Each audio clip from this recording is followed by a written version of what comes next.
Larasian, selamat datang di Larasati, Literasi, Sastra, Budaya, dan Tradisi. Kembali lagi bersama aku Redinta dan aku Widya. Nah, berbicara tentang dunia sastra nih, pasti kita nggak bakal lepas dari yang namanya buku. Apalagi yang lebih familiar di sekitar kita itu ada novel ya. Kemudian kita hari ini nih akan membahas tentang salah satu novel yang sempat viral beberapa waktu lalu, yaitu novel Sepersi Mie Ayam Sebelum Mati. Ini karyanya Kak Brian Krishna. Nah, ini tuh salah satu novel yang nggak cuma bestseller ya Kak Widya, tapi mega bestseller karena dicetak berulang kali karena peminatnya yang sangat-sangat tinggi. Nah, hari ini kita itu akan membedah dengan apa sih Kak Widya?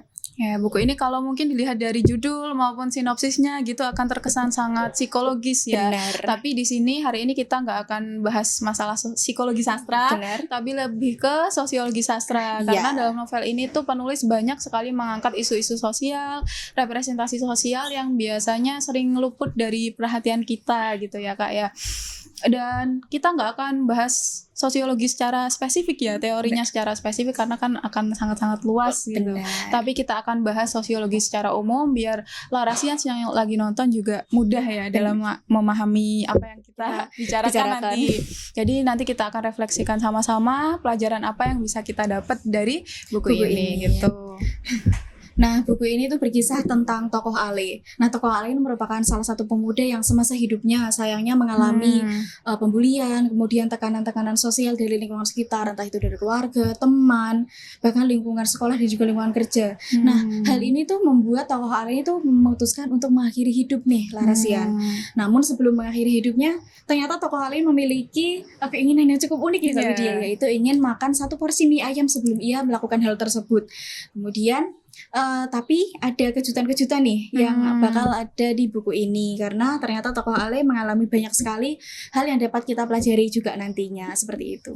Ya, dan inilah kenapa bisa terlihat ya kenapa kita ngambil sosiologi gitu karena kan keunikan novel ini itu terlihat dari cara penulis mengangkat isu-isu maupun tema-tema sosial yang sering terjadi di sekitar kita tapi juga sering luput gitu ya. Seperti yang Redita bilang tadi ketika tokoh Ale ini ingin mengakhiri hidup gitu dalam perjalanannya mencari seporsi mie ayam itu dia ada permasalahan sosial yang bisa kita pelajari bersama. Dan ternyata depresi yang tumbuh dalam diri Ale sehingga berujung pada keinginan untuk mengakhiri hidup itu akarnya dari relasi sosial, interaksi sosial. Inilah mengapa buku ini menjadi penting untuk kita bahas dari segi sosiologi ya karena kita kan sebagai manusia makhluk sosial, kita nggak bisa lepas dari yang namanya interaksi sosial. Gitu itu ya, terjadi di kehidupan kita sehari-hari dan paling dekat dengan kita juga.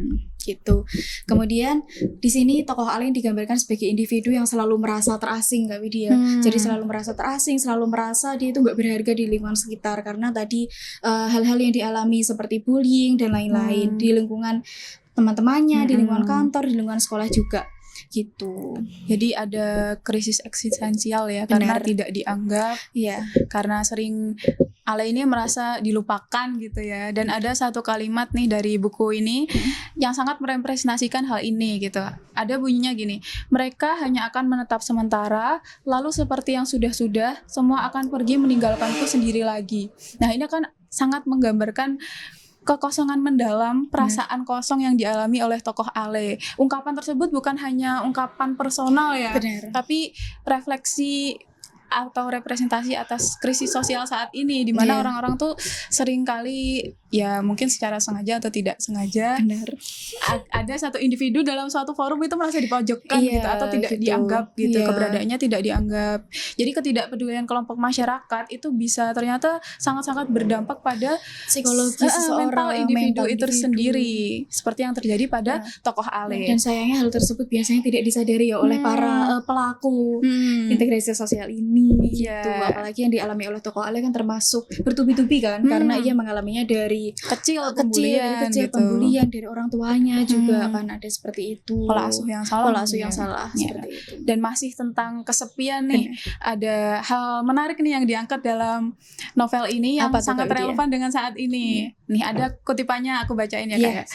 Aku mengambil ponselku, tidak ada notifikasi apapun di sana. Saat bolos bekerja pun tidak ada teman-teman yang mencariku. Bahkan bosku sendiri pun rasanya tak acuh. Aku mengambil ponsel dan tetap saja tidak ada satupun pesan yang masuk untuk mencariku. Nah, data tersebut kan menunjukkan ya bahwa di era digital saat ini chat yang masuk entah itu dari WhatsApp dari ataupun siapapun ya, dari Instagram itu sangat berpengaruh terhadap individu gitu. Ternyata jadi tolok ukur yang baru ya tentang eksistensial gitu. Apakah dia ini merasa dianggap atau dilupakan gitu kan ya. Radinta pernah mengalami hal yang sama nggak kira-kira? Sepertinya pernah, tapi berhubung aku orangnya bodo amatan, terserah. Karena memang Radinta berarti berada di lingkungan yang tepat juga ya. Benar. Dan Radinta juga anaknya mungkin bisa memilih mana yang harus dipikirin, mana yang harus nggak apa-apain gitu ya. Gitu. Jadi mungkin agak kurang relate ya. Kalau aku sendiri aku kurang relate ya. Cuma kan orang di sekitarku mungkin banyak. Mungkin Kak Widya mungkin pernah mengalami hal tersebut.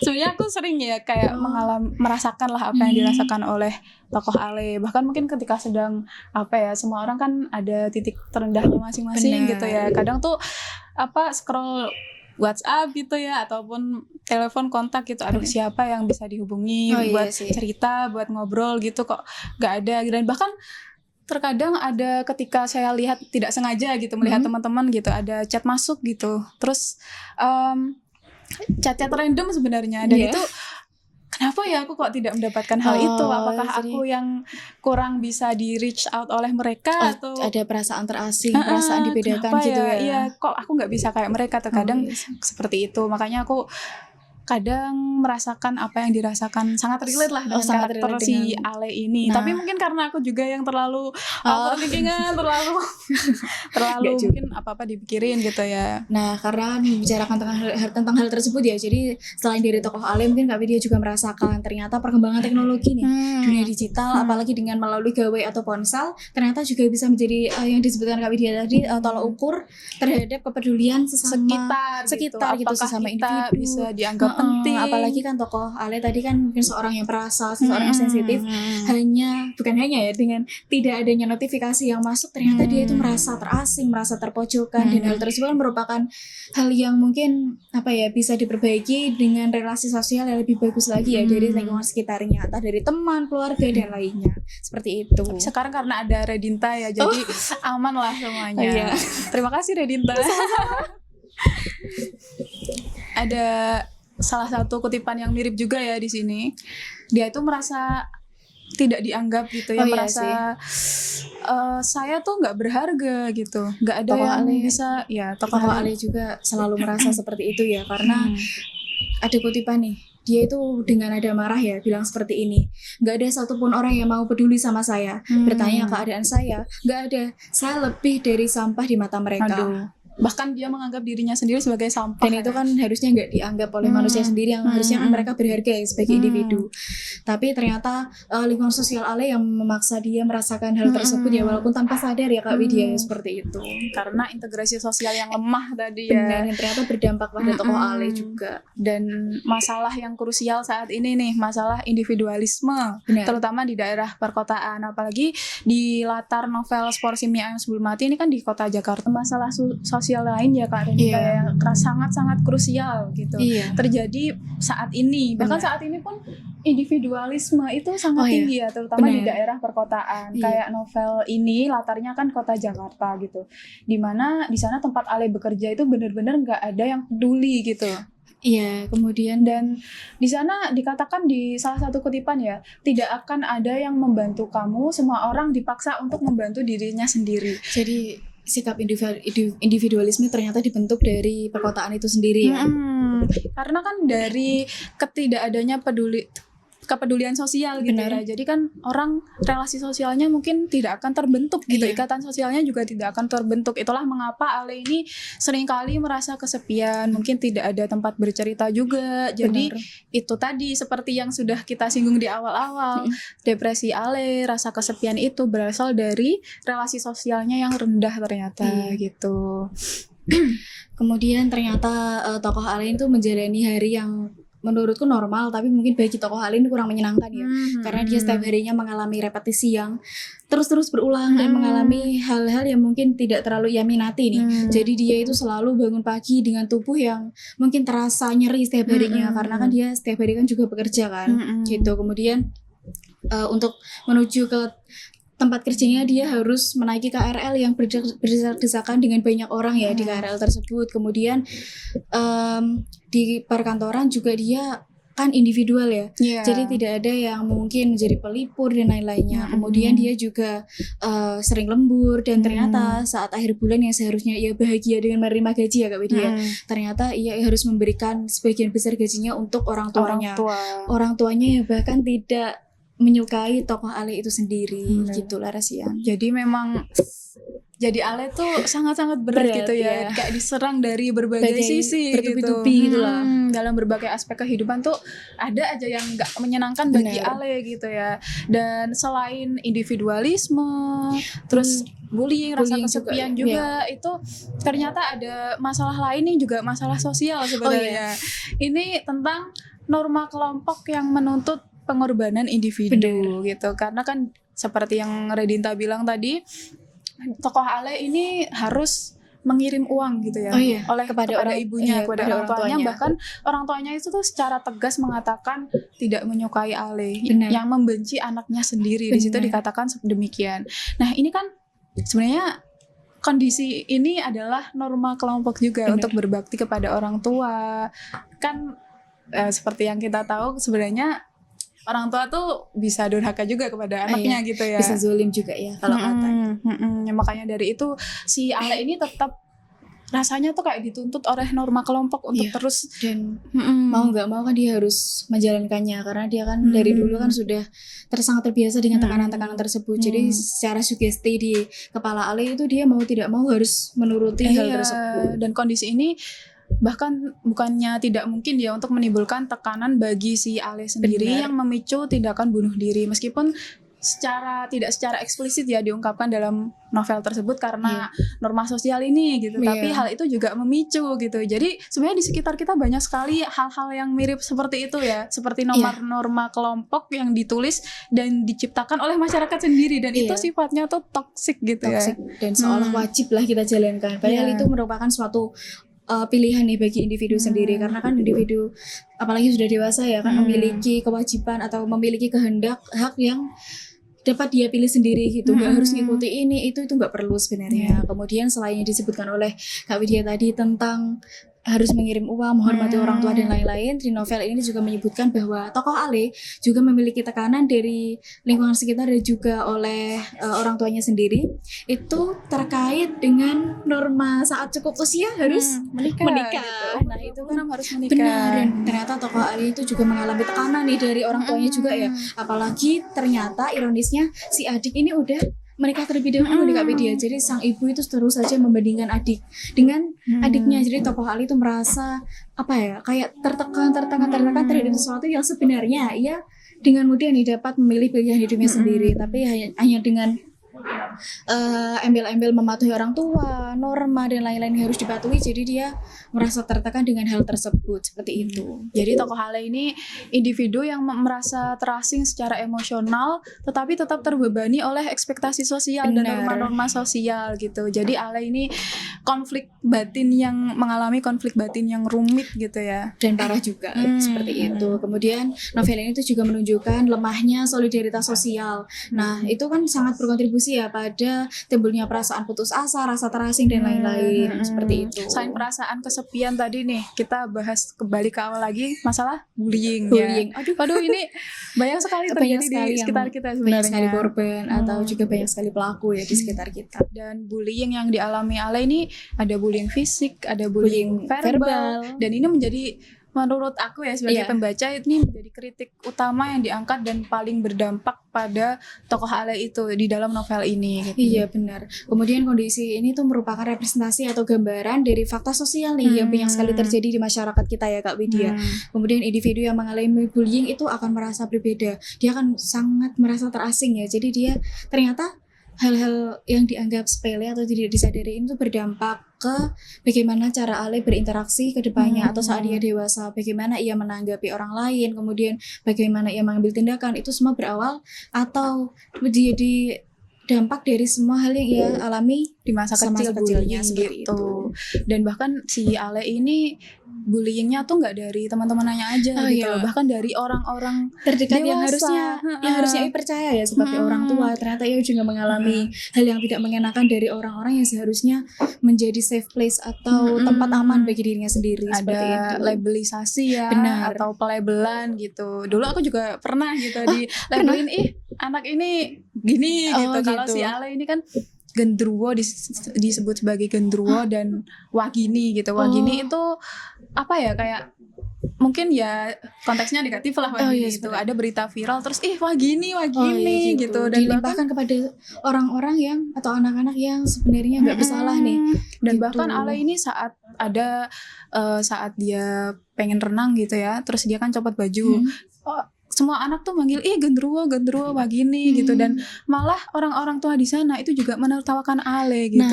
Dan itu diungkapkan dalam novel, bahkan dia pun masih inget itu kan kejadian waktu kecil ya. Dan memang itu nggak bisa dilupakan, dan seperti yang Dinta bilang tadi akan sangat-sangat berdampak sampai membekas sangat-sangat membekas. Inilah juga yang membuat Ale ini mengalami tekanan psikologis yang akut gitu ya. Benar. Kemudian kan itu kan tadi Kak Widya bilang itu kan masa kecil ya, semua itu dari masa kecil, tapi ternyata saat Ale dewasa ia tidak akan pernah melupakan hal tersebut ya Kak Widya.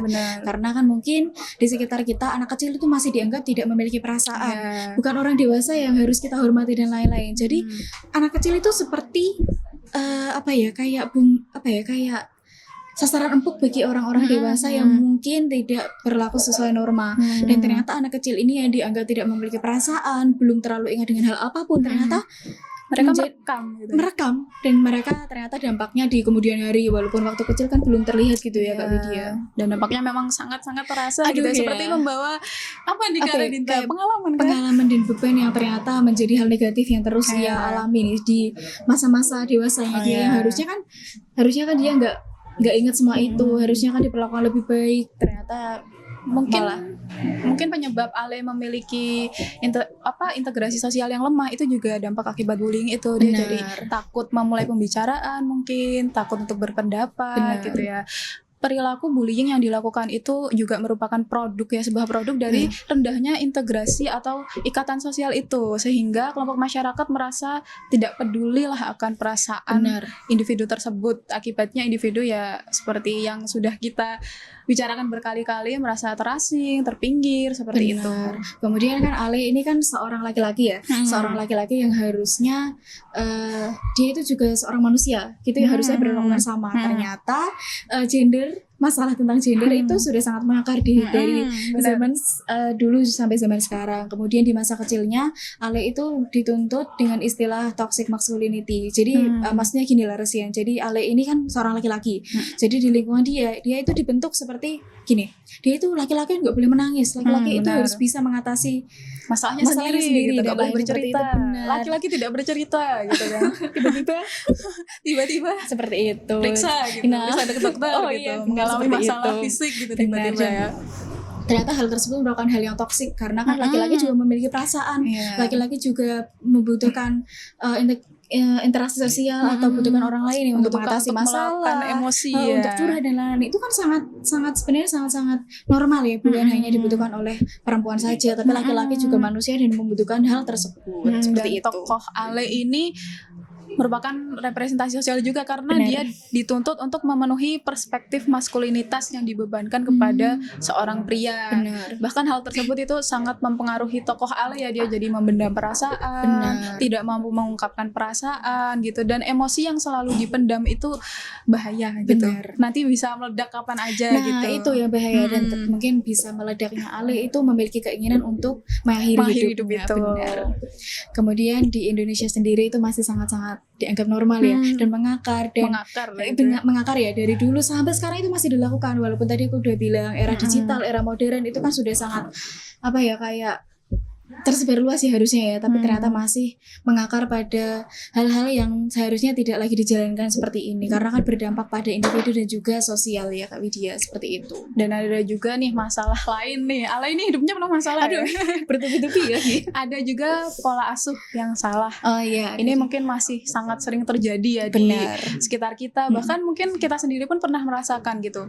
Apa yang menurut orang tua benar tuh belum tentu kita yang merasakan itu belum tentu juga merupakan hal yang benar gitu kan.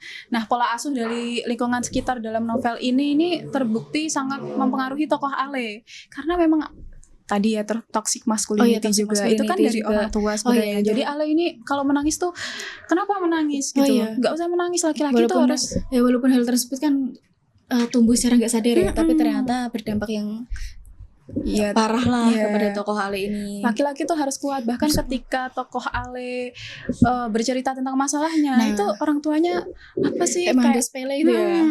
Jadi memang sangat berat ya menjadi tokoh Ale. Bahkan ada kutipan, salah satu kutipan nih, aku bacain biar Larasnya ada gambaran ya. Aku benar-benar tidak bisa memaafkan semua orang tua yang tidak menghargai anak yang sudah dilahirkannya. Persetan dengan durhaka, justru para orang tua itu yang sudah jauh lebih dulu durhaka kepada anak-anaknya. Mungkin ini memang agak kontradiktif, tapi memang sering terjadi sebenarnya gitu. Membuat seseorang anak yang terlahir suci harus tumbuh sambil membawa lebam gelap di hatinya. Membuat mereka menjadi apatis pada apapun yang melahirkan bahagia gitu. Dan ini tuh merupakan akar dari depresi, stres, yang akhirnya memunculkan pikiran-pikiran untuk mengakhiri hidup itu.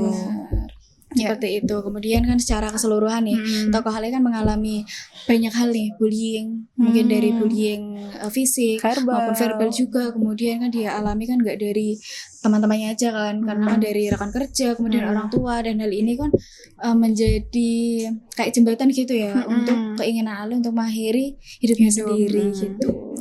Dan isu-isu tersebut, tokoh Ale yang depresi karena sebab-sebab faktor-faktor yang sudah disebutkan tadi, itu diperjelas ketika novel ini menunjukkan perubahan dan pergeseran fakta-fakta sosial.